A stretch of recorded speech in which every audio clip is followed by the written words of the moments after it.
Hi everybody and welcome back to Bulldog Country, where we talk all things country music.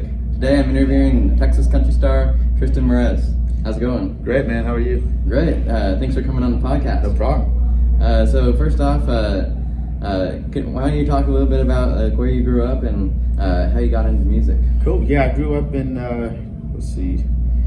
outside of Houston, not too far from Alvin. Okay. So I grew up just around my parents just playing country music all the time. It was country music, it was rock, it was just music in general, really, but country was the most played. And my mom, she's actually singing too.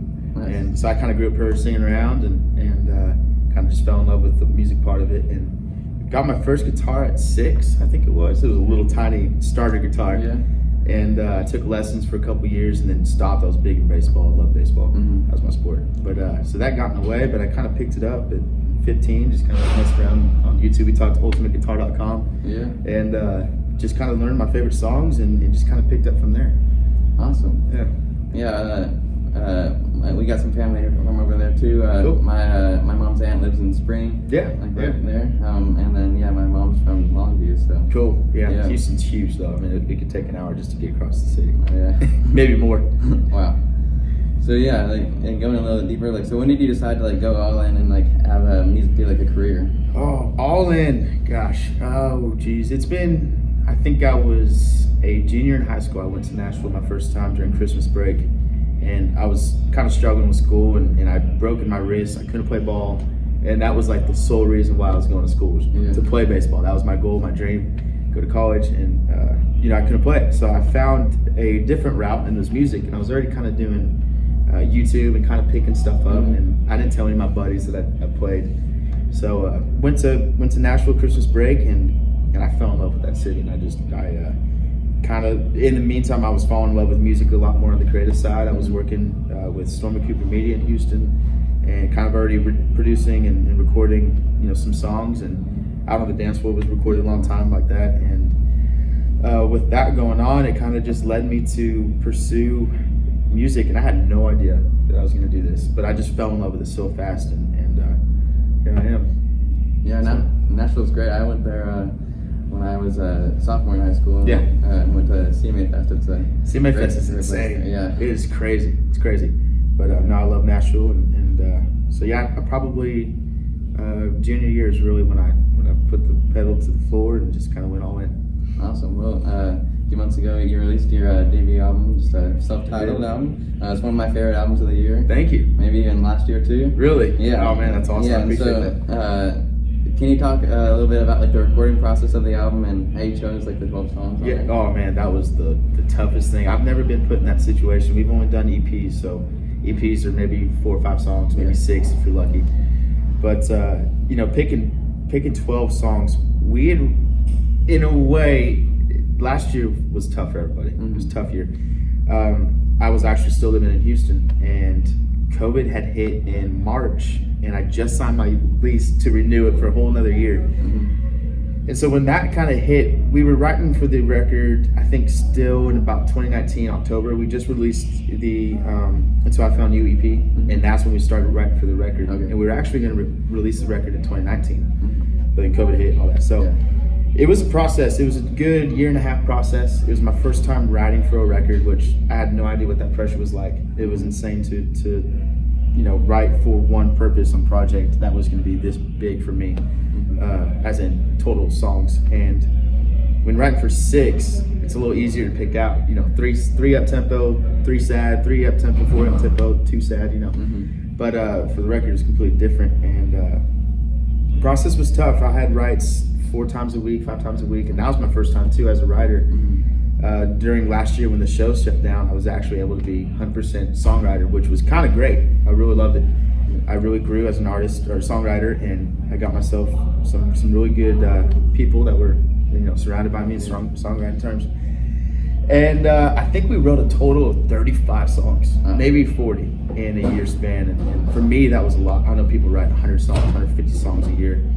But for me, 40 or 30 was a lot. And picking down to 12 was the hardest thing. Yeah, we actually recorded 18 in the span of that whole year, fully produced, and then had convinced my manager to give me 13 songs. Yeah. So I picked his favorite. He told me, all right, pick 12. What are we doing? So I cut his favorite song out for my reason to pick 13. Yeah. I was like, we're cutting that one out. It's not my favorite. He goes, well, dang it, you did this on purpose. That's my favorite song. We're doing 13. Yeah. So then it kind of grew and it was 12. But that process was tough. It was really kind of basing the picks off the last 2 EPs and just picking the ones that really work. So I write a lot of sad stuff. I don't know why, but I write a lot of sad stuff. So I already knew I needed strong, sadder songs, and I kind of went in that direction. And 8 of the 12 were written by other people, other songwriters, which was an amazing opportunity to get someone else's song and make it my own, and have the opportunity was great too. But it was definitely, the whole thing was a process that was very new. Recording 15 songs in 3 or 4 sessions and picking out the songs. It was definitely something that I really enjoyed. Awesome. I'm looking forward to getting started again. We're gonna get in the studio here pretty soon to record for the next album. Sweet. So I'm pumped. I'm ready to get that process again. It was fun. Well, yeah, going through a few of the songs on the album, my favorite song on there is "Cold Cold Night." So I was wondering what was the inspiration behind that, and what was the writing process? Inspiration on that.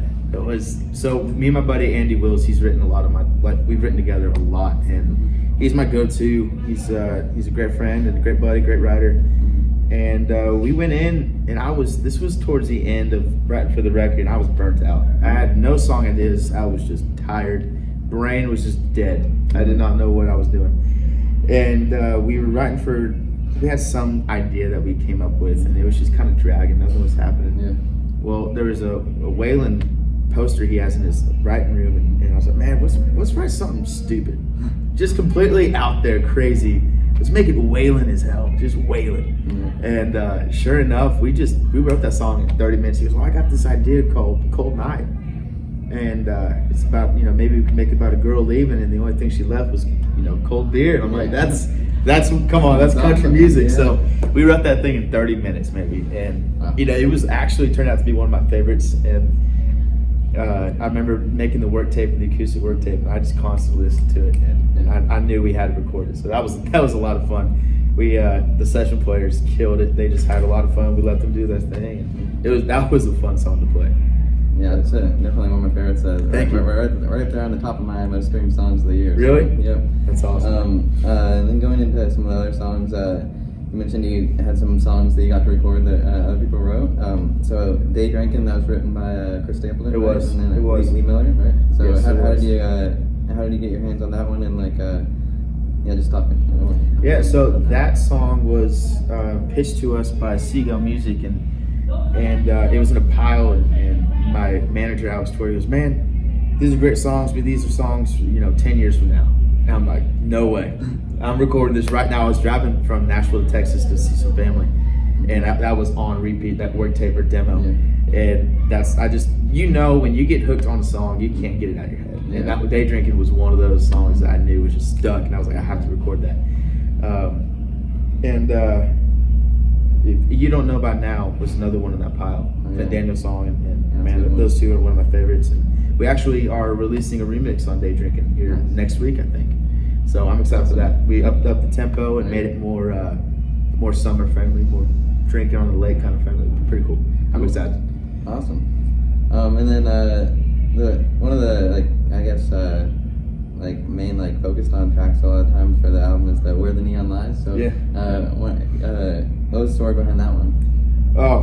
Lynn Hutt and Chris Dubois, I had a chance to write with them, which those two have written songs that I grew up listening to, number ones. I mean, those, just to get in a room with them was an opportunity itself. And I was going through a really bad breakup at the time, and I had this idea and kind of pitched it to them, and they took their creativity and their talent, and we wrote that song. I mean, it was probably 45 minutes, maybe an hour, and it was special. I knew it was special from the minute we made that work tape, and I sent it to my manager, and there's no brainer. We had to cut that song. No intention of getting a legend on there, and Ronnie Dunn, and we're in the studio, and my manager's like, man, we're doing vocals. He goes, I'm gonna send this Ronnie Dunn. He would sound dang good on this song, And I thought he was joking. I was like, all right, whatever, you do what you do. And sure enough, man, he sent that email, and about 2 weeks later, I got a call from my manager like 11 o'clock at night. I'm like, what's going on? He goes, I need to come over right now. I'm like, something's bad. I don't know. Am I like, am I get dropped? What's going on? He goes, I just need to come over. And he showed up with a bottle of whiskey and an email printed out. And it was RD. And it didn't click to me. And it said, I love this song. I'll send me the track. I'll get my vocals on it. Send me tomorrow. Please. And I was like, RD. And he goes, Ronnie Dunn. I'm like, what? That's crazy. So that was I still don't even know how it's real. I'll listen to that song and it gives me every time. It's crazy. I grew up listening to Brooks and Dunn and truly influenced by them too. And just to have a piece of that into music that I had a chance to write is a blessing and something I'll never forget. And yeah, it's crazy. Yeah, it's a great song. Thank you. So you mentioned they're one of your that Brooks and Dunn's one of your influences. What are some of the other ones that you? Oh gosh, it ranges. I mean, I can go from Michael Jackson to Buck Owens to Merle Haggard. I mean, I grew up wide range of music, and I just grew up loving creativity. Yeah. Whether it was blues or pop. The Dixie Chicks really was like my favorite growing up. My mom always had it playing in the truck, and I remember CMT. They had the music videos playing all day, and Goodbye Earl was one of I think it was the number one on the CMT channel, and I just remember that video just latching on to me. But I listened to, like I said, everything. My dad listened to a lot of rock and a lot of outlaw, so Waylon, Johnny, and those guys, and Buck Owens, and I remember my great grandpa, when I really fell in love with music, he had this blue Chevy, and he had a CD that said outlaw country music hits, and it was like 15 or no classic country hits, top 15, whatever. And it's Roger Miller, Dang Me. I love that song. That just stuck to me, and we were driving down these back roads, and I just remember falling in love with country music, and just that was my really moment of country music. It really stuck with me. But yeah, every kind of music I love. Yeah, I got a similar story. I remember when I was a very small kid, my grandpa had the same type of CD with outlaw country, and that Ring of Fire. Ring of Fire, man. Gosh, that was. What's crazy is he gave me the CD case that he was above his steering wheel, and back when they made the head units that had CD units in it, but it was a silver CD. It said classic country hits, and I had that CD case forever, and we moved. And I lost it. And I'm so upset I lost that CD. I have had it for, God, I'm 24 now, so I've had it since I was 4 or 5. Lost it. So I'm mad. Nah, that's good. We'll find it on eBay or something. Yeah, that's good, cool. So yeah, I think we kind of already touched on it a little bit, but I've seen on your Instagram a few times, when you posted about Darlin going to 3 million streams, and then also about the day drinking on the TikTok the other day about new music coming. So I wonder if you could talk about that a little bit more. Yeah. So Darlin, I think is our most streamed, and that was kind of by accident. Remember that was supposed to be a really slow song. Yeah. And we're going to the studio, and Alex, my manager, he played drums for Tracy Lawrence. Okay. Awesome. And so his drummer instinct kicked in. He goes, "This is not the right tempo. This is not the right beat. We need to change it all." And he saved that song. 100% saved that song. It was supposed to be really sad and slow, and looking back, I don't know how we made it slow, but we did, and we made a real quick curveball change, and he changed it up, and we made it real Alan Jackson sounding, and yeah, it's one of probably not my favorite song, but playing live, it's fun because people start to react. That was our first song that we had people actually start to react to and sing a little bit, so that's really cool to see. Day drinking, yeah, we got the remix going, and that one's just a really fun party song to play live too. I love that one. Nice. Cool. Well, yeah, I've been really enjoying going back to concerts post coronavirus. Yeah. So I was back in Waco a few months ago, and that was awesome. And so how would you describe touring post the lockdown stuff? It's good to be back. It's so good to be back, especially to see the calendar, get booked. And starting out was a little rusty. I forgot the songs. I forgot the lyrics. In the first couple months, I was forgetting lyrics, and load in was rough. We forgot how to load in, but it's just part of the process of getting back into things. But no, we're all glad to be back, and I miss the band. I miss the buddies because they're family now, and it was definitely tough. But it's I think things are back to normal, man. Yeah. At least somewhat. So Yeah, it's good. I'll take somewhat than nothing, you know. Yeah, for sure. But no, it's definitely good to be back on the road, and we got some really big shows coming up with Kip Moore. That's Awesome. Yeah. We're going to New York. Never been to New York. Yeah. Chicago. So that's gonna be fun. I'm excited. Yeah, I've seen Kip a couple times. He's awesome. You Yeah. know, he's the nicest guy too. Oh, yeah. Super nice guy, and the way he engages with his fans is insane. Yeah. Great show. Mhm. Great live show. Yeah, and then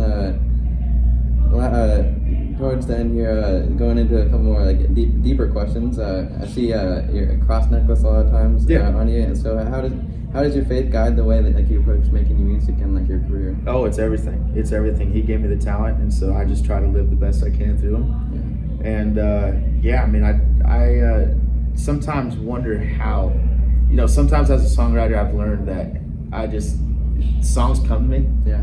Somehow, some way, it just comes to me, and I'm sure songwriters that you know have strong faith will agree with me. Sometimes, man, it just comes. You'll be in the weirdest drought writing, and you'll get a verse or a chorus that leads to a whole song, or you'll get just a whole song. I mean, it just comes to you. It's crazy, but no, it definitely lives through me. I try to play the best I can through him, and I hope people see that. Yeah. People see that. For sure. Yeah. Well, really appreciate you coming on the podcast. Thank you for having me, man. Nice talking to you, nice meeting you, and I'm really looking forward to the show tonight. I'm really excited. It's my first rodeo of the year. Nice. Yeah, we haven't played a rodeo. Actually, this might be our first rodeo ever, so Yeah. I'm excited. It's gonna be fun. Looking forward to it. Yep, thank you very Thank much you. for having me, man. I appreciate you.